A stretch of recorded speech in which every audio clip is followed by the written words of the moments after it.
At dawn, in the middle of a snowstorm, Mark Bennett, a war veteran newly returned to his northern hometown, froze in shock when he saw a little girl crying in the snow, lips purple, clutching a cheap plastic bracelet carved with the strange letter S. Just as he stripped off his only blanket to wrap around the girl, whose name was Ava, a figure appeared in the distance. Grant Harlow, the powerful man behind many so-called charities, standing still beneath the streetlight, holding up a camera, his smile chilling in its ambiguity. Why had Ava been abandoned in the storm? What secret lay hidden behind the letter S? And what did Grant Harlow truly want as he watched from the shadows? The snowstorm whipped across the row of old wooden houses in the northern town, as if determined to erase every trace of human life. Wind shrieked through rusted tin roofs, slamming handfuls of ice against the glass panes. Mark Bennett hunched his shoulders, trudging down the main street, the worn army rucksack clinging to his back like a second skin. Folks always said winters here were merciless, but after years stationed in burning deserts, this skin-splitting cold carried another kind of memory for him, the memory of being alive, those days waiting for leave to come home. Yet today, on his return, silence pressed in heavy. The town no longer held the bustle he remembered. Only snow and wind remained, and the sound of his own boots pounding the frozen ground. In the middle of the snow-choked square, Mark stopped. A muffled sob slipped through the roar of the storm, nearly swallowed by the wind. He narrowed his eyes and saw a small figure crouched beneath the statue of a soldier at the center of the square. A girl, no more than 9 years old, hair matted, cheeks flushed raw by the cold, lips purple. She hugged her knees, shivering, her quiet weeping cutting into him like a blade. Mark froze, a familiar ache flooding his chest, the same compassion and sorrow he once felt, seeing lost children on battlefields far from here. But this was no war zone, this was home. And still, a child sat crying in the snow. Mark hurried forward, his military boots sinking deep into the wet drifts. He stripped off his gloves, knelt down. "Hey there, kid," he rasped, keeping his voice low, gentle, not wanting to frighten her. The girl lifted her tear-soaked eyes, staring at him as if he were some stranger conjured from the mist. She said nothing, only her small shoulders shook in silence. A sharp pain cut through his chest. From his rucksack he pulled the thick wool blanket he had carried from the base, the only thing left to keep him warm through the night. He had planned to save it for himself, but one look at her face told him there was no other choice. Slowly, carefully, Mark wrapped the blanket around her, tucking it tight beneath her chin to hold the heat. As the wool cocooned her fragile body, her face relaxed, her eyes drifting closed as though, for the first time in endless nights, she felt safe. But in that same instant, Mark shuddered. The cold ripped into his skin, slicing muscle, biting into bone. He heard his teeth chatter. He knew he had just given away his last shield of survival. From across the square, he caught sight of another figure, someone standing in the shadows of a shuttered shopfront. A man in a dark overcoat, phone raised, recording. When the wind tugged at his hair, revealing flecks of silver, Mark recognized the face from local papers. Grant Harlow, the well-known businessman, patron of charitable homes for abandoned children. But the smirk cutting across his face in the gloom wasn't kindness, it was calculation. Mark's spine chilled. He wasn't witnessing a rescue. He had just stumbled into a game someone else had set. He didn't linger. Scooping the girl into his arms, her body weightless, like a drenched bird, Mark felt her breath faltering, fragile. Every second mattered. Scanning the storm-beaten streets, he spotted a dark silhouette not far away, the shell of an abandoned church. Without hesitation, he trudged toward it, boots driving deep into snow, wind slashing his face until his eyes blurred. The rotten wooden doors moaned as he shoved them open, dust swirling into the icy air. Inside, it was bitter cold, reeking of damp timber and bird droppings. Mark laid the girl on a pew, scrambling for supplies. Training from the field came back to him in instinct. He gathered scraps of dry wood, pulled out an old lighter from his pocket. A few sparks, then a flicker, then a small flame licking into life, growing into a fragile fire. Orange light spilled across cracked walls and the warped ceiling beams. The girl inched closer to the flames, cocooned in the blanket, eyes half open, whispering something faint he couldn't catch. Mark sat beside her, his calloused hand resting gently on her small shoulder. And in that moment, while the wind howled through the ruined church, he realized a truth he hadn't known he carried. Sometimes a soldier returning home doesn't need to bring a weapon, only a fragment of warmth, to place in the hands of someone trembling against the world. And that was how he began his new story, here, in the town he once called home. The firelight inside the abandoned church threw Mark's shadow across the cracked wall, stretched and trembling like the outline of a wanderer who had lost his way. The girl sat close, blanket pulled tight around her shoulders, her eyes still wet. When the flames had grown warm enough, Mark asked her name. She stayed silent for a long while, as though digging through exhaustion to find a memory. At last, a whisper slipped out so soft he had to lean close to catch it. Ava. Nothing more. No last name, no date, no detail. He pressed gently, but her pale lips quivered without sound. Much later, 2 more words fell from her mouth. Sister Sarah. Then nothing again, as if each word risked bringing danger straight to them. Mark sat still, mind tightening. A 9-year-old child could not have only scraps of memory. His time in war zones had taught him that such vagueness often pointed to trauma memories smothered or forced into silence. He studied her face and felt the knot of sorrow twist deep inside him. Yet beyond the walls, he knew the storm was not the only thing circling. A flash glinted in the broken church window. A lens? Mark peered through the crack. Outside, a figure slipped into shadow, movement swift, professional. The sensation was familiar being watched, as on patrol nights overseas when unseen eyes tracked every step. Under the stuttering light, he recognized the frame of one of Harlow's men, the same he had glimpsed behind him at those charity events. His chest tightened. The thought had barely formed when a crash shattered the silence. A rock came hurtling through the window, exploding glass across the floor. Ava shrieked, ducking into Mark's chest. A tremor cut through him not just from the cold, but from the threat's message. A warning, clear and cruel. He had been marked. Wind rushed in through the broken pane, the flame leaping then shrinking, washing Ava's pale face in unsteady light. Mark rose, every muscle strung tight. They could not stay. The church had been a stopgap, but now it was compromised. What did they want? A shivering child in the snow or a pawn for some darker game? He recalled the sly curve of Harlow's smile, and the back of his neck prickled with ice. He moved quickly, stamping out the fire to kill the smoke. Scooping Ava up, he felt her head slump against his shoulder, her tiny fingers clinging to his coat as if she feared he might vanish too. Mark stepped into the storm, scanning alleys with a soldier's practiced eye. No engines, no clear pursuit, yet every instinct screamed. They were near, waiting for a mistake. His old house on Maple Street wasn't far. Abandoned since his enlistment, it held nothing but a rust-scarred garage with a sagging door, but at least it was shelter. He pushed through drifts, shoulders hunched to shield the girl from the slicing wind, each stride a contest between hope and dread. Finally, the garage door screeched open. The air inside reeked of rust and stale oil, but it was sealed from the storm. He laid Ava down on a folded tarp, rigged boards over the broken window, then clicked a small flashlight to life. Its pale beam caught her cheeks, flushed with a trace of color at last under the blanket. Fear still clung like smoke in the corners, but for now, they were hidden. Beyond the thin metal walls, the wind keened, and under it, faint, deliberate sounds, footsteps pacing, testing. Mark froze, hand tightening on a length of iron pipe he'd found on a shelf. In the shadows he understood. This blizzard was only the first storm. The next would be made of men of power and malice who had no intention of letting him or the child go free. The old garage was narrow and cold, but at least it blocked the wind. Mark wrapped the blanket around Ava, spread an old tarp beneath her, then leaned his back against a moldy crate. Outside, the storm slowed, giving way to an eerie stillness. He thought he might finally breathe, but the silence lasted only a moment. From the crack under the door, a beam of yellow light swept across not from a passing car, but from a flashlight aimed directly in. Mark tilted his head, heart pounding. Through the slit, he caught the silhouette of someone standing at the wooden fence, whispering to another. The feeling was too familiar, like those desert patrols, when unseen eyes watched every step. By morning, things became clearer in the worst way. Neighbors looked at him differently. The old man across the street frowned when Mark carried Ava outside to take out the trash. A shopkeeper muttered, "Where did that girl come from?" Whispers spread faster than the wind. By noon, children shouted as they ran past. "Look, it's the crazy soldier with the strange kid." Mark froze. The battlefield had never left him, and now his own home turned into an ambush zone made of rumors. That evening, as Ava slept wrapped in the blanket, Mark checked his phone. An anonymous account on the town's forum had posted, "Unstable veteran, illegally keeping a child, dangerous to the community." The words were precise, aimed at the weakest point in his armor, his war past, the nightmares he had carried back.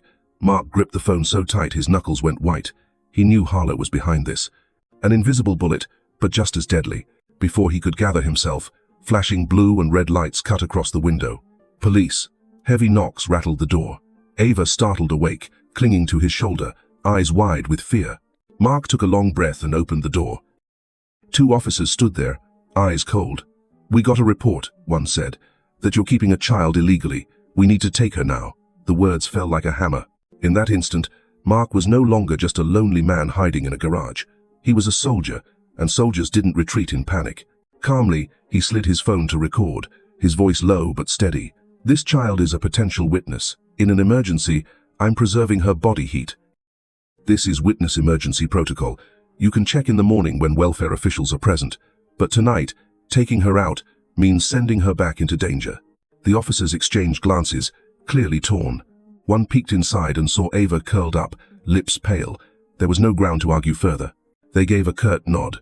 "We'll be back in the morning," then turned, leaving the sweep of headlights over the snow and a heavy silence behind.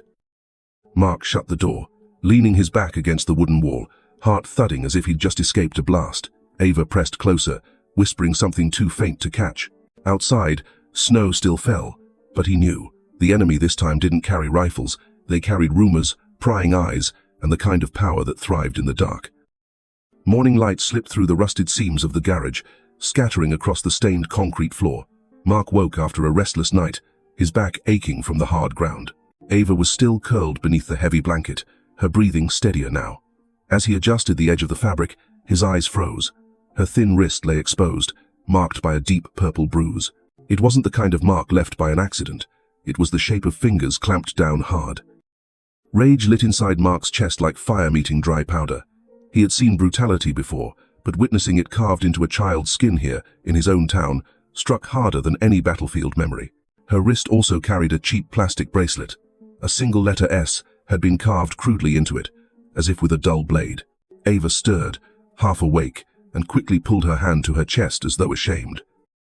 Mark rested a rough palm gently on her shoulder, his voice gravelly but warm. "You're safe here." She gave the faintest nod, eyes still wet. In that look, Mark felt something more than sympathy. Taking root, it was responsibility, a silent vow that no one would ever hurt her again. A sharp knock rattled the garage door. Mark's instincts flared. He moved Ava into the corner, shielding her with his body. The metal door creaked open, revealing a man in a long coat and a crisp tie. His face was smooth, his eyes cold. He introduced himself as an attorney representing Grant Harlow's charitable foundation. "Mr. Bennett," he said, voice dripping with authority, "this child's situation is not legal. Mr. Harlow is prepared to take her into proper custody. We only need your signature." He carried a file already open to the last page, where a blank line waited for Mark's name. The attorney set the papers down hard on the rusted table, forcing a smile. "If you care for her, hand her over. Mr. Harlow has medical staff, facilities, resources. What do you have?" Mark stood rigid, fists tight. The sound of past explosions rang in his ears, the familiar feeling of being cornered. Only now, it wasn't his own life at stake, it was this child's. He looked at Ava's bruised wrist, at the cheap bracelet marked with an S. The papers weren't protection, they were a trap disguised as care. The lawyer leaned in, voice low. "You have a medical record, don't you? People will believe a decorated businessman over a damaged veteran." The words hit square at Mark's weakness, but instead of breaking him, they ignited him. He stepped forward, snatched the file from the man's hand, and set it back on the table with a deliberate thud. "No," he said flatly. "If you really cared about her, you wouldn't demand my signature while she still carries fresh bruises."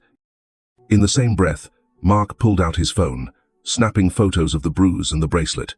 He saved the images, then sent them directly to the state's hotline and the veterans support network he trusted. The attorney faltered, confidence cracking. Mark's voice turned sharper, each word deliberate. "If you stay here another minute, I'll consider it interference with a witness." His tone was the voice of command, the kind that brooked no refusal. The lawyer hesitated, then gathered his files and retreated. The garage door slammed shut, leaving heavy silence behind. Ava looked up at Mark, eyes wide with both fear and relief. He sat beside her, resting a steadying hand on her shoulder. Inside him, anger had hardened into resolve. This was no longer a temporary shelter. This was a battlefield, and he had already chosen his side. Monday morning spread a heavy grey veil over the town. Snow kept falling, light but relentless, as if determined to bury every trace. Mark led Ava outside, her blanket wrapped tightly around her. He needed food, more supplies for warmth. But the moment they stepped onto the street, he felt the weight of eyes piercing his back like needles. Rumors had traveled faster than he imagined. Ava clutched his hand, trembling when she heard women gossiping at the grocery store doorway. One deliberately spoke louder. Another child without a past. The Bennetts were never stable.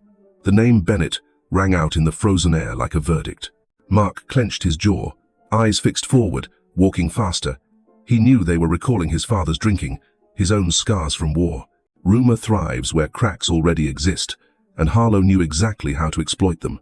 On a newsstand by the square, the local paper screamed, "The Bennett line, a stain that never fades." The article rehashed his family's history, hinting that an unstable veteran now shelters an unnamed child. The black words on white paper cut like knives.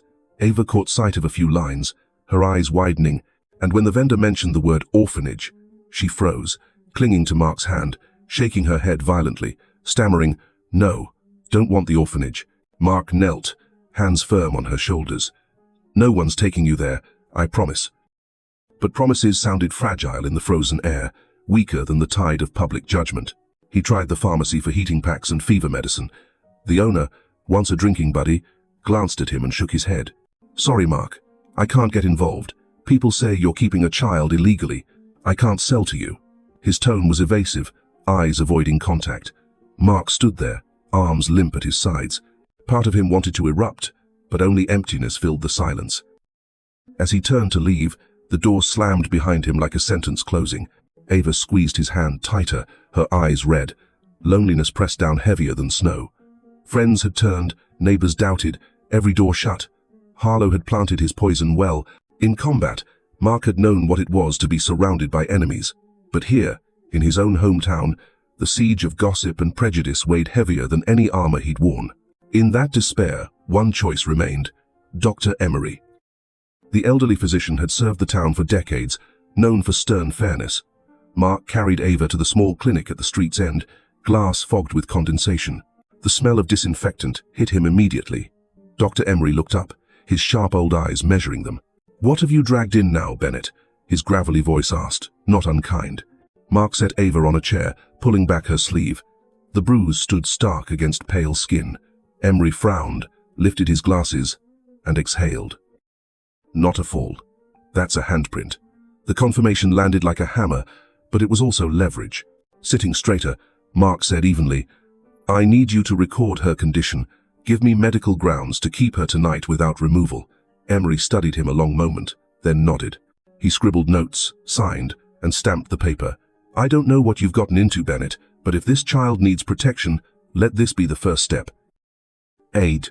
Mark accepted the document, a flicker of relief breaking through the weight. In a storm of rumor and rejection, the thin sheet was a fragile shield. Folding it, he tucked it into his jacket, then glanced at Ava. She leaned against his shoulder, exhausted, and for the first time in days, his own shoulders felt lighter not because the burden had eased, but because he had chosen to carry it all the way. That night, the wind screamed down the streets, tossing snow into swirling white sheets. The old garage shook with each gust, corrugated roof clattering as if it might rip loose. Mark sat against a wooden crate, his worn laptop balanced on his knees, pale light casting hollows across his tired face. On the screen, a red alert blinked. Emergency situation report. 24 hours. The State Welfare Office demanded an explanation for why he had Ava. Without it, he would be charged as keeping a child illegally, and she could be seized by morning. Ava huddled in the blanket, her eyes darting to the glowing screen, sensing the weight it carried. Mark ran a rough hand through her hair, whispering, "Sleep, I've got this." Yet inside, another war raged. On the battlefield, enemies carried rifles. Here, they carried paperwork and prejudice. His phone buzzed. An anonymous message appeared. "Hand the girl to Harlow. In return, you'll get a decent job. Last chance." Mark's fist tightened, veins rising on the back of his hand. The tone needed no guessing it was Harlow. It sounded like an offer, but felt like a noose. He tossed the phone onto the table, fury burning deep in his chest. The lights flickered, then died. The garage sank into pitch black. The old wiring hadn't survived the storm. Cold rushed in, seeping through every crack. Ava shivered, clutching his arm. Mark steadied her with a hand, but he too felt the cold biting into his skin. turning the room into an ice field. He wouldn't let it break him. In the service, he'd learned to build heat tents in desert nights that froze after dusk. That training became his weapon now.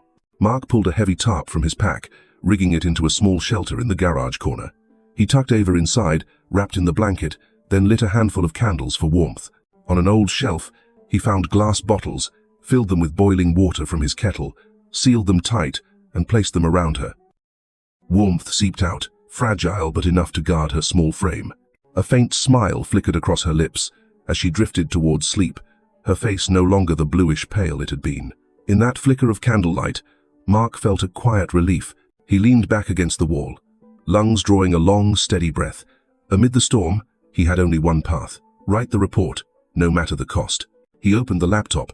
The battery showed 1 bar. Internet was gone, but he had the satellite phone borrowed from the veterans network. His scarred fingers typed carefully, line by line. He detailed Ava's condition when he found her, the bruises, the bracelet marked with S, the photos attached. He wrote about Harlow's interference, the near removal by police in freezing conditions. Each sentence was a brick laid into a wall between Ava and the world, trying to claim her. Outside, the wind howled, the roof trembled, but inside Mark remained steady. At last, with the battery flashing red, he connected the satellite phone and pressed send.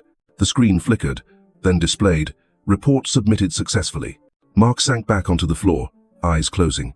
In the fading cold, he listened to Ava's steady breathing inside the makeshift tent. A small piece glowed in the darkness, like a campfire on a long patrol. He knew storms would keep coming, louder and harder. But tonight, at least, he had stood firm. The following morning, though the snowfall had ceased, the town remained locked in frost. Roofs shimmered under a crust of ice, sidewalks treacherous and slick. Mark guided Ava down the street toward the county's social welfare office, her hand clenched around his like a lifeline. Each step echoed against the silence, boots grinding into hardened snow. He knew he could delay no longer. The report he'd sent the night before was only the opening move. Now he would have to face the system head-on. The building loomed, a red brick government structure adjoining the courthouse. Inside, fluorescent lights glared mercilessly, highlighting every speck of dust, every crease of paper stacked high on counters. The smell was a mix of old files, bleach, and burnt coffee. Ava's hand was icy even inside her mitten, her eyes darting nervously. She looked like a cornered animal, tense and fragile.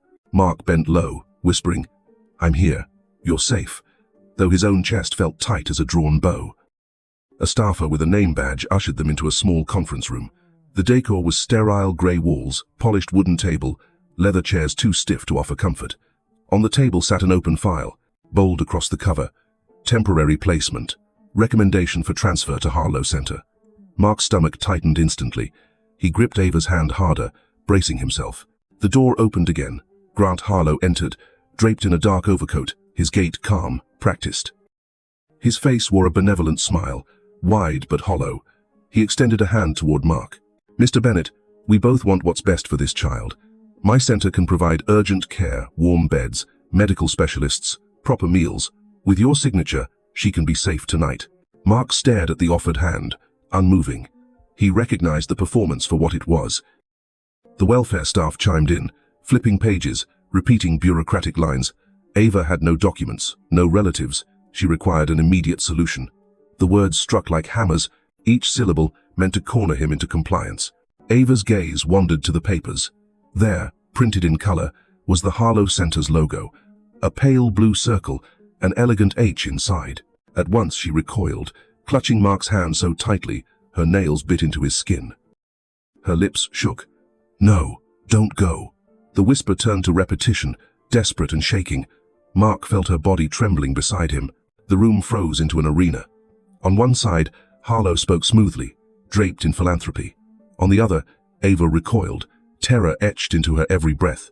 Mark inhaled slowly, steadying the storm that threatened to spill. In his mind rose Dr. Emery's stern face, the medical confirmation of abuse. That was his weapon here. He rose, his voice firm and cutting. "I oppose immediate transfer. Under child welfare provisions, the child's best interest is paramount. Right now, she shows acute fear when exposed to your center. Furthermore, Dr. Emery has documented signs of abuse. I demand a minimum 72-hour delay for independent evaluation." The officials exchanged uneasy glances. Harlow's smile cracked. his tone sharpening as he pressed, "Mr. Bennett, I understand your anxiety. But surely you know a garage is no place for a child. My center is the professional environment she needs." Mark tightened his grip on Ava's hand, answering with measured force.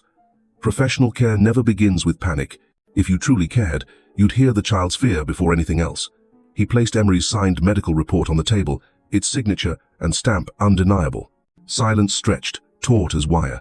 Finally, one official exhaled and nodded. "We'll allow a 72-hour delay.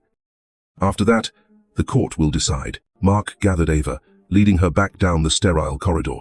His boots struck heavy against the tiles. She clung to him, breath still ragged but her eyes slightly eased. Outside, the wind whipped cold against his face. Yet within that chill, he carried the smallest ember of relief.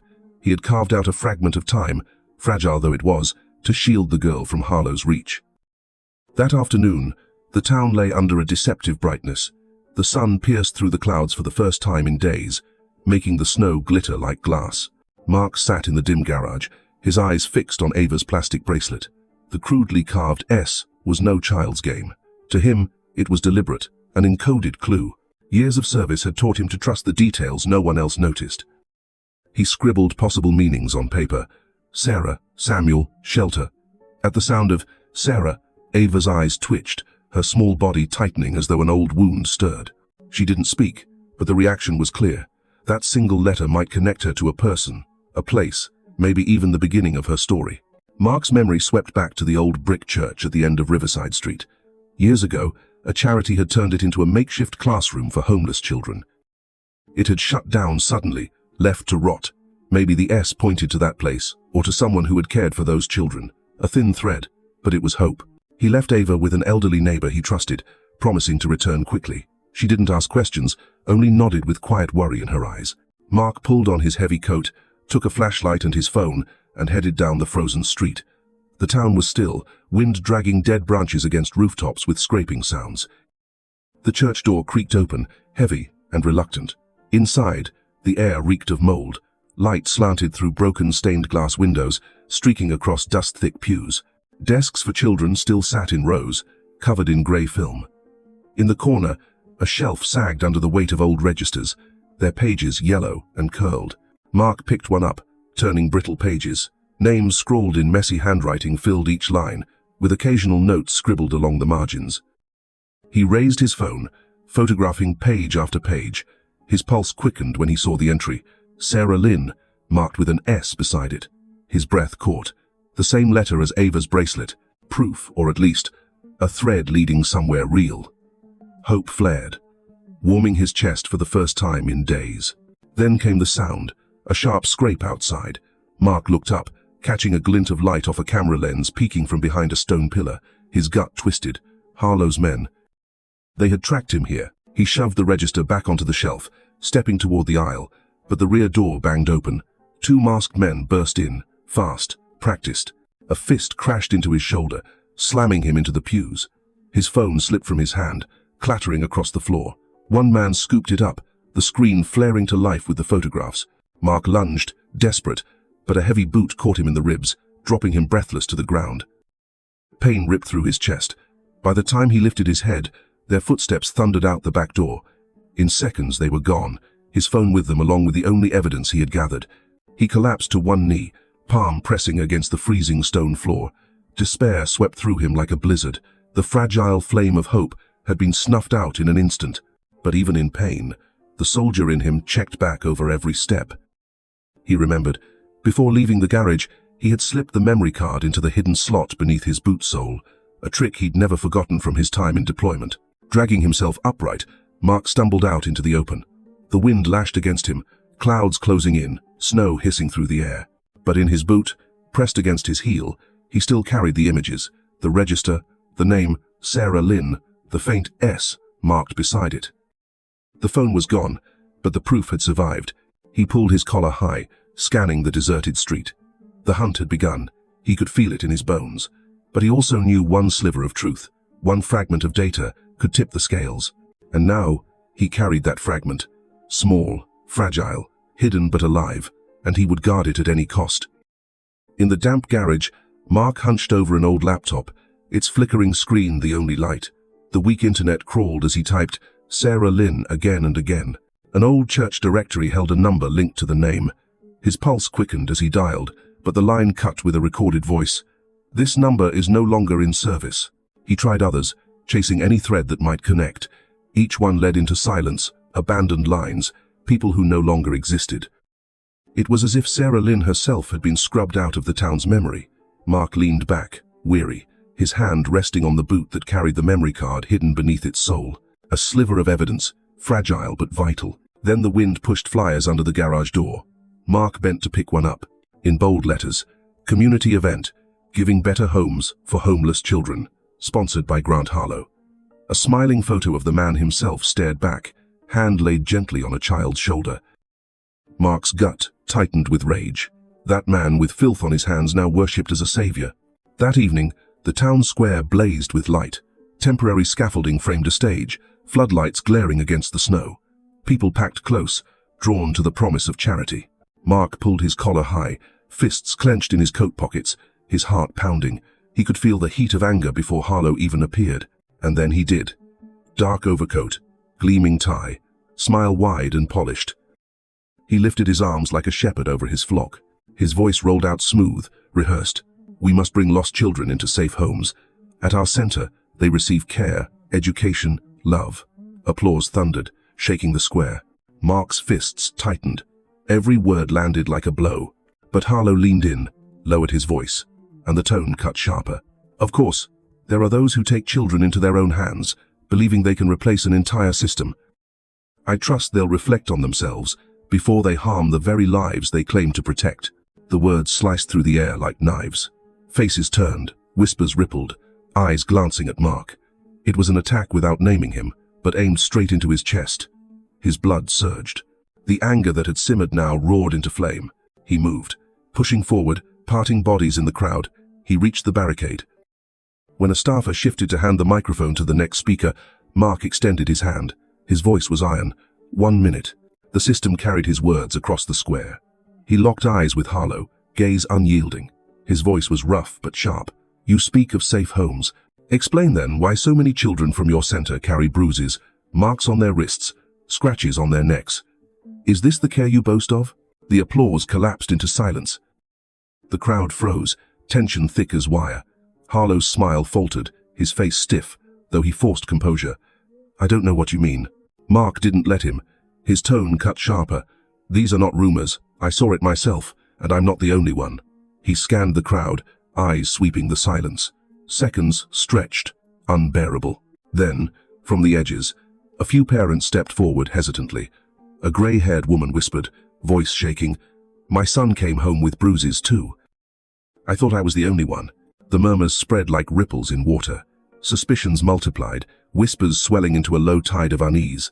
Eyes shifted, no longer fixed on Mark, but on Harlow. His polished mask twisted, his smile strained, fragile as cracked glass. Mark gripped the microphone, fury tempered into a blade. He was no longer alone. The truth had been spoken, in the very space Harlow had built to smear him, and for the first time, the crowd's loyalty wavered. The square was no longer entirely his. After the tense night in the square, Mark returned to the garage, with fury burning under his ribs. He had exposed Harlow in front of the public, but he knew exactly what that meant. Retaliation, sharper and faster than before. The next morning proved him right. He went out to buy basics, milk, bread, a few vegetables to last over another couple of days. At the register, his bank card was declined. The cashier tried again, still declined. Mark frowned, then hurried to another store, but the same error flashed. Transaction declined. His gut dropped. He pulled out his phone, opened his account app, and saw the message. Account under review, due to suspicious activity. A bead of cold sweat rolled down his temple. He didn't need an expert to explain. Harlow had found another way to cut him off, this time at the throat. Back at the garage, he opened the cupboard. Only a handful of cans and a bag of rice scraped thin at the bottom. His eyes shifted to Ava. She sat slumped in an old chair, cheeks red, eyes heavy, her little frame trembling. He placed his hand on her forehead. Heat surged against his palm, his stomach clenched. Outside, the world was locked below freezing, but in here, the fragile girl was burning up. As if to twist the knife further, an envelope slid under the door. Heavy cream paper, embossed with the logo of Harlow's law firm. Mark tore it open, scanning the stiff lines. "Unless Mr. Bennett retracts his defamatory statements at the public event, we will file suit for libel and pursue damages to the full extent of the law." His fist crumpled the paper. Rage shook him. They didn't just want Ava. They wanted to grind him down with courts and debt until he broke. Desperate, Mark pulled out the old directory of the Veterans Network, a quiet circle of men who once wore the same uniform and swore never to abandon each other. He typed a short message: "Need food. Child is sick." That was all. 2 hours later, the rumble of an engine echoed outside. When he opened the door, a battered pickup was pulling away, leaving behind a wooden crate on the step. No knock, no note. Just the faded insignia of their old unit. Scrawled on the lid 3 slashes inside a circle. Inside the box, cartons of milk, bags of rice, canned meat, even a bundle of firewood. Mark carried it inside, his throat burning, eyes stinging. Some help didn't need words. He warmed a little milk, coaxed Ava to sip it, then called Dr. Emery. Despite the late hour, the old doctor arrived, his coat powdered white with snow. He set down his bag, checked Ava's temperature, and shook his head. "A mild fever," he said, "but in this weather, it's dangerous. I'll leave fever reducers and vitamins. Keep her warm. Don't let her body temperature drop." Mark nodded, clutching the small packet like treasure. That night, the wind howled against the corrugated walls, rattling them like drums. Inside, one small candle flickered, casting tall, trembling shadows of man and child.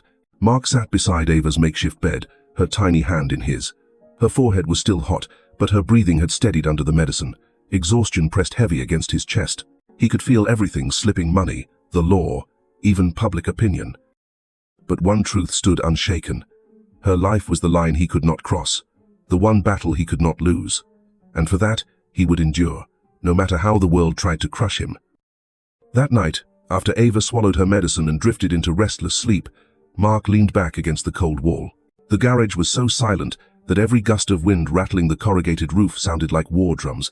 His eyelids sagged with exhaustion, but unease gnawed at his chest, sharp and constant. He could almost feel it: eyes, unseen, lurking just beyond the darkness, watching. Near midnight, as he rose to check the windows, a faint crunch broke the silence, gravel shifting, deliberate, not random. The soldier in him snapped awake. He tucked the blanket tighter around Ava, then crept toward the garage door. Days earlier, he had rigged an old phone into a makeshift camera, hidden in a tin box outside to watch the yard. Now, through the narrow slit of the window, he saw a figure crouched exactly there. His heart slammed like a hammer. The intruder wore a heavy coat and hood, hands working with a metal tool, prying at the box. Streetlight caught the glint of another device, a transmitter, no doubt. This wasn't a prank. These were Harlow's men, planting surveillance on his doorstep. Mark slid the door open, gripping the wooden club he had prepared. He moved silently across the snow. The man remained bent over the box, unaware. Mark lunged, striking hard across his arm. A grunt split the night, and they both went down in the frost. The intruder fought wildly, fists swinging, boots slipping on ice. Mark's breath came in harsh bursts, the sound of snow crunching beneath them mixing with pounding heartbeats. Drawing on muscle memory from years of combat, he locked the man's arms, forcing him face down. Their breaths clouded the frozen air, the struggle raw and close.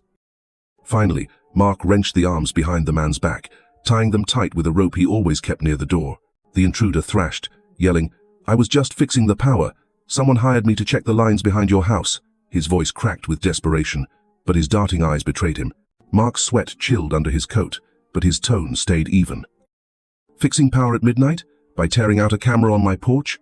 He pulled out his spare phone, opened the feed from the old camera. The footage showed it all hands prying at the box, movements furtive. He called the police, his voice clipped, decisive. While they waited, the intruder muttered excuses, but Mark stayed silent, standing guard. 15 long minutes later, flashing blue and red lights washed across the yard. Officers stepped from the cruiser, snow dusting their shoulders. Ava had woken, peering from the doorway, fear wide in her eyes. Mark gave her a steady nod, then handed the recorded footage to the officer. "This needs to go to state welfare," one officer said, cuffing the man. Mark nodded. Every scrap of evidence mattered thin shields against the web of lies Harlow spun. Yet beneath that thought, unease pressed harder. They had stepped onto his property. Whatever line of safety he thought existed had already been erased. Back inside, He shut the door tight and sat beside Ava. Her small hand found his. Trembling, he squeezed gently, passing her what warmth he had left. In his mind, plans already formed: reinforce locks, add barricades, and above all brace for the legal war looming ahead. Tonight had proven one truth beyond doubt. The enemy was no longer watching from afar. They were at his door. The following morning, Mark led Ava to the state welfare office under a sky the color of steel. Bitter wind whipped along the frozen street, rattling the branches and cutting through their coats. The red brick building loomed ahead, cold and severe, glass doors gleaming pale in the thin winter Sunday, a metal plaque above read, "Department of Social Welfare." Inside, the corridors reeked of disinfectant, sterile and unfriendly, footsteps echoing hollow against the tiled floor. Mark tightened his grip on Ava's hand, feeling her small fingers trembling, damp with sweat, despite the biting cold. A female staffer guided them down a long corridor and into a small meeting room. Fluorescent lights glared too bright, casting a clinical harshness over every face. 3 people sat waiting: a welfare officer, a lawyer beside him, and most unexpected, a representative from Harlow's center. The man wore a tailored suit, hair slicked, shoes gleaming. His smile carried a shade of arrogance as he said smoothly, "We have a psychologist from our center ready to assist with today's session. The child will surely feel safer." His glance toward Mark was calculating, a reminder that Harlow's reach extended even here. The welfare officer placed a folder on the desk and spoke gently, though the formality in his tone remained. "Ava, you just need to tell us who cared for you. If you remember any names, you are safe here." But Ava kept her head bowed, hands clenched on the hem of her shirt, lips trembling but soundless. Minutes dragged heavy with silence. Mark's chest burned, but he knew pressing her would only make it worse. Every time the officer tried again, Ava shook her head, her eyes filling with tears. The Harlow representative leaned forward, voice smooth as syrup. "Perhaps the child needs one of our specialists, someone familiar with her circumstances. With proper support, she'll feel more comfortable." Mark's reply cut the room like a blade. "A specialist from the very place she fears? No, thank you." His voice, firm and cold, left silence in its wake. The session teetered on collapse until the welfare officer produced an old folder of photographs, group shots taken at the center years ago. The pages flipped slowly. On the 3rd page, Ava suddenly lifted her head. Her eyes glistened, locked on a single face among the cluster of teenagers, a young woman with long hair, gentle features, but sorrow clouding her gaze. Ava's hand trembled as she pointed. Her voice broke into a sob. "That's her, that's Sarah." The room froze. Mark pulled Ava close, whispering softly, "You did well." The welfare officer leaned forward, marking the photo, eyes alive with interest. "We'll need to confirm this girl's identity." Across the table, the Harlow representative's smile cracked, faltering into stiffness. Mark seized the moment, rising to his feet. His voice rang steady and sharp. "It's clear that seeing someone she knows triggered her memory. The next step is obvious. Grant us time to find Sarah Lynn. She could be the key witness. If the child's best interests are truly what you value, then this cannot be ignored." The welfare officer regarded him a long moment before nodding slowly. "You have 72 hours. Locate her and provide proof of contact. If Sarah Lynn is alive and willing to testify, her statement will carry significant weight." Mark bowed his head in gratitude, gripping Ava's hand tight. In his chest, a fragile light pierced through the long dark days. For the first time, Ava had broken her silence. The name Sarah rang out like a promise, a key turning in the lock of truth.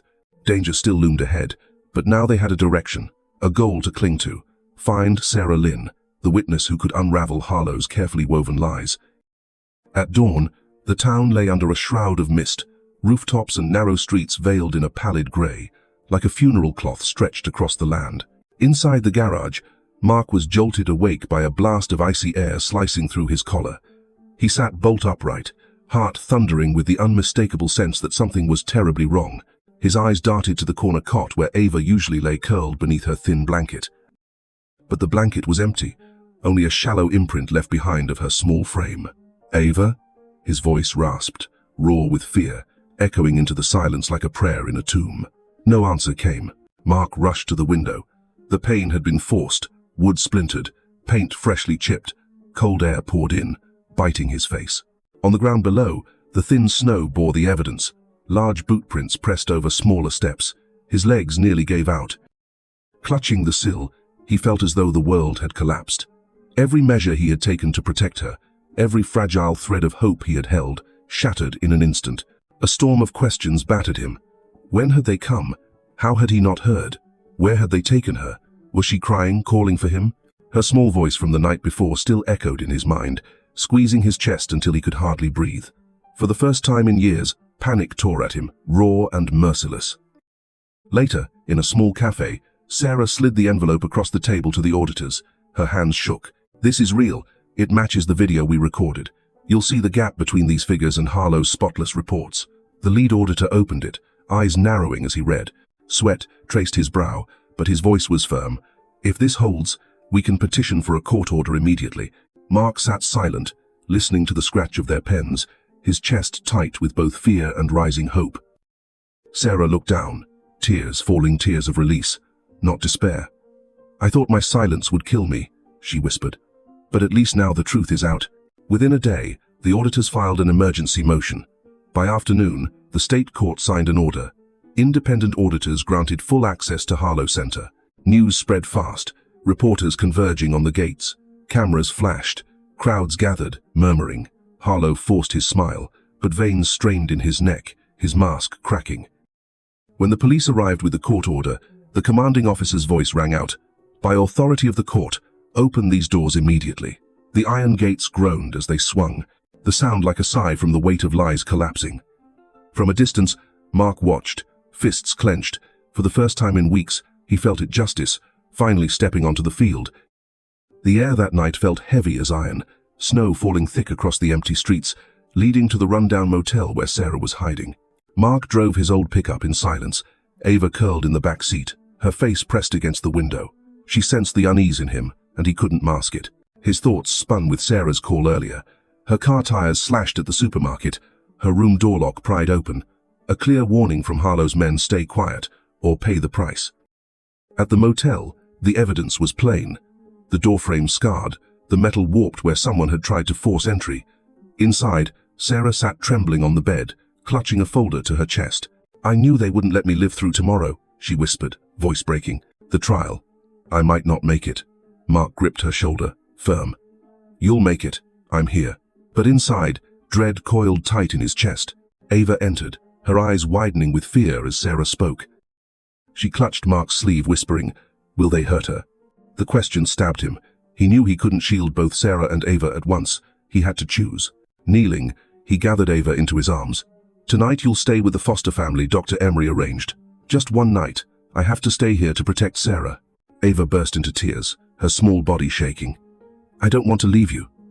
Mark held her close, voice breaking. "I don't want to either. But sometimes, to keep each other safe, we have to let go for a little while. I'll come for you in the morning. I promise." He looked into her tearful eyes until she finally nodded. Handing her to the welfare worker felt like tearing himself in two. As the car door shut and her silhouette vanished into the snowy dark, his chest hollowed with loss. Back in Sarah's room, he moved fast. He knew they'd return, maybe with deadlier intent. His silent plan formed quickly, no direct fight, only bait and proof. First, he moved Sarah to another room upstairs, near a ceiling camera. The old room he left lit, a fake doorbell wired to a dead phone line, the illusion of someone inside. On the bed, he placed a duffel stuffed with clothes beneath blankets, a decoy body, curtains cracked, light spilling out, the illusion complete. He rigged a small camcorder from his pack at the window, angled at the door. Every step was meant to turn hunters into evidence. Sarah hovered nearby, trembling. "You think they'll really come?" Mark nodded grimly. "They will. They don't want you to testify, but if they do, we'll have proof they can't deny." He told her to lock the new room, not to step out. He would keep watch in the hall. Around midnight, footsteps crunched outside. Through the slit, Mark saw shadows move, then two figures in black coats. They crept to Sarah's old door. One pulled tools, working at the lock while the other scanned the lot. Mark's pulse pounded, but he stayed still, camcorder rolling. A metallic click echoed the lock gave. The door eased open, and they slipped inside. Minutes passed, the camera catching everything. They ripped open the duffel, clothes spilling out. One cursed, the other hurled the blanket aside. Their faces, half hidden, flashed in the dim glow. Mark held his breath, resisting the urge to strike. Proof was worth more than fists. Finally, they stormed out, muttering. Mark waited until they disappeared before retrieving the camcorder. Clear footage, two men breaking in, searching, exposing their intent. He copied it to a drive and walked it to the nearby police post. The officer reviewed the video, jaw set. This is enough to open an investigation. Tomorrow, we'll present it in court. Back at the motel, Sarah slumped into a chair, tears streaking her face. If it weren't for you, I wouldn't have survived tonight. Mark placed a hand on her shoulder, voice rough. We're in this battle together, and we're not alone anymore. As dawn approached, Mark stood at the window, staring at the snow-covered lot. Ava's absence gnawed at him. One night apart, just one, but it felt endless. He whispered to himself, "Morning, I'll bring her back, and when we walk into court, truth will stand with us." Outside, pale light spread over the frozen roofs, fragile as hope, but hope nonetheless, that justice was closer than ever. The courtroom that morning felt colder than the snow outside. Light filtered weak through tall windows, laying pale strips across the stone floor. Benches were filled with reporters, parents who'd once trusted Harlow's center, townsfolk eager for a spectacle. Mark sat at the defense table, spine rigid, hands clasped on his knees. He could feel the weight of eyes on him, curiosity, suspicion, the poison of rumors Harlow had fed the town. But Mark kept his gaze steady. Somewhere nearby, Ava waited with welfare staff. Every breath in his chest carried one thought: the truth had to break through, or she'd never have a chance at safety. Harlow's attorney launched first. He rose tall, voice booming. "Your Honor, my client, Mr. Grant Harlow, has dedicated years to serving homeless children. And who do we face here? Mark Bennett, a veteran with post-traumatic stress disorder. Medical records show he required psychological treatment. Is such a man fit to raise a child, or is he simply using her to mask his own trauma?" Gasps and murmurs rippled through the hall. Heat surged in Mark's face. His war years, his scars, they were being weaponized to strip him of credibility. The attorney pressed harder. Not only is his judgment compromised, he is dangerous. Witnesses saw him carrying a child through the night. Erratic, reckless. Is that how a stable man behaves? Mark inhaled deep. When the judge allowed him to respond, he stood, voice rough yet controlled. "Yes, I fought in wars. Yes, I've seen nightmares most people can't imagine. But those years taught me calm in chaos, taught me to keep lives safe no matter the storm. That night, I carried Ava because her life was under threat, and if I had to choose again, 1,000 times, I would still carry her through the dark." Silence filled the room, and the murmurs that followed carried a different edge, not just doubt, but respect. Then came the evidence. The prosecution thought they had control until Mark's side played the video from Warehouse 3. The big screen lit up, crates stacked, seals intact, labels clear. A clipboard scrolled into view. Every lot number, every date, matched to shipping records. And there it was. The signature, written in bold ink, the hand of Harlow's personal assistant. Shock spread like a wave. Harlow's attorney scrambled. "We must verify the authenticity." The judge cut him off. "This is certified digital evidence, backed by independent auditors. The court accepts it." His gavel struck, a sound like iron falling. Sarah Lynn walked to the stand, fragile but resolute. Her hands trembled, her eyes blazed. "I worked in that center. I saw children transferred in and out according to funding cycles. When grants expired, kids were moved without family consent. Anyone who spoke up lost their pay, faced threats. I signed those shipments, but those goods never reached the children." A cry broke from the gallery. Parents shouted, one woman sobbing, "My son was taken too." Anger erupted like fire. The attorney's protests rang hollow. Dr. Emery followed, silver-haired, bent but firm. "I examined Ava myself. The bruises on her wrists and back were not accidents. They were inflicted." He laid medical reports before the court. Photos appeared on the screen, faded purple welts, marks that needed no explanation. The gallery fell into stunned silence. The judge's gavel rose again. "Given today's testimony and evidence, this court orders a criminal investigation into Harlow's center. Ava remains in protective foster care. These proceedings are adjourned." Mark exhaled, body trembling from battle fought without bullets. He looked across the aisle. Harlow's face had drained of color, the benevolent mask shattered. No smile, no facade, just the raw, cornered man beneath. The mask had fallen. Mark knew the war wasn't over, but for today, truth had been spoken, and the balance had shifted, and that was enough to keep fighting. The courtroom that day was packed to bursting. News of the Warehouse 3 video, Sarah's testimony, and Dr. Emery's medical report had spread through town, drawing reporters from neighboring states. Cameras and microphones pointed toward the defense table, hungry for spectacle. The air was dense, thick with anticipation. On the bench, the judge struck his gavel for order, then granted Harlow the right to a final statement. Grant Harlow rose. His suit was immaculate, his blue tie gleaming, his face powdered to hide fatigue, but his eyes still glinted with pride. He stepped into the center of the courtroom, pivoting to face the crowd. His voice rang out smooth, sweet, rehearsed like a sermon. Ladies and gentlemen, for years I have given my life to homeless children. I built this center with sweat, with love, with compassion this society sorely lacks. And today I stand accused, slandered by former employees, people corrupted by greed, blinded by bitterness. If mistakes were made, they were made by staff who betrayed the ideals I founded. His words rolled like theater. Some in the gallery frowned, but others hesitated. Seeing this, Harlow pressed further. I have never taken a cent for myself. I have never harmed a child. Those defaming me, they are the ones planting fear and doubt in these young hearts. I ask this court to look at decades of my service and not let truth be twisted by their lies. He paused, sweeping the room with a gaze like a martyr. Cameras zoomed close, catching every gesture. Mark sat still, fists tight, rage burning low but contained. He knew it wasn't Harlow's performance that mattered. It was what came next. When Harlow finished, an auditor rose from the witness seats. Silver-rimmed glasses, a thick file in hand. His voice was low but steady. Your Honor, our independent audit has matched internal records with the video evidence from Warehouse 3. The results are clear. Multiple donations never reached the center. Funds were diverted into a personal account belonging to Grant Harlow. The receipts and bank statements align exactly with the dates shipments were marked as received. The words hit like an explosion. The auditor raised a sheet. Bank transfers of tens of thousands of dollars into Harlow's personal account, dated the same day relief crates went missing. A projector lit the screen with magnified detail. The bank's name, dates, the signature of approval. There was no space for denial. The gallery erupted. Parents shouted, some in tears. He stole from our children. He lied to us for years. Reporters snapped photos in rapid fire, flashes stinging the air. Harlow's face drained, sweat beading on his brow. He forced a smile, voice trembling. This must be an accounting error. I can explain. But the judge's gavel cut him off. Enough.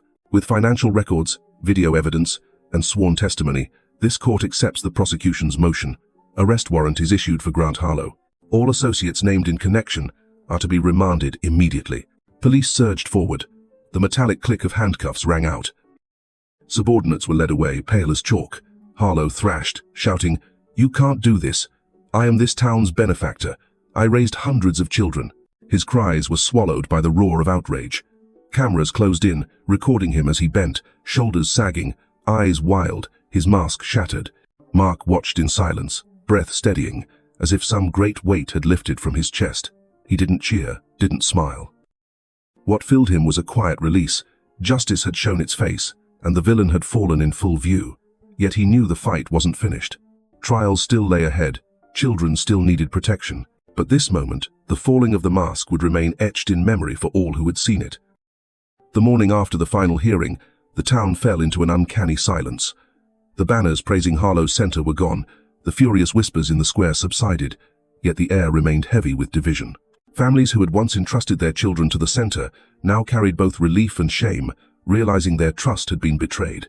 Some covered their guilt with scowls and wary glances aimed at Mark whenever he passed. Justice had been served, but trust in the community still hovered in limbo.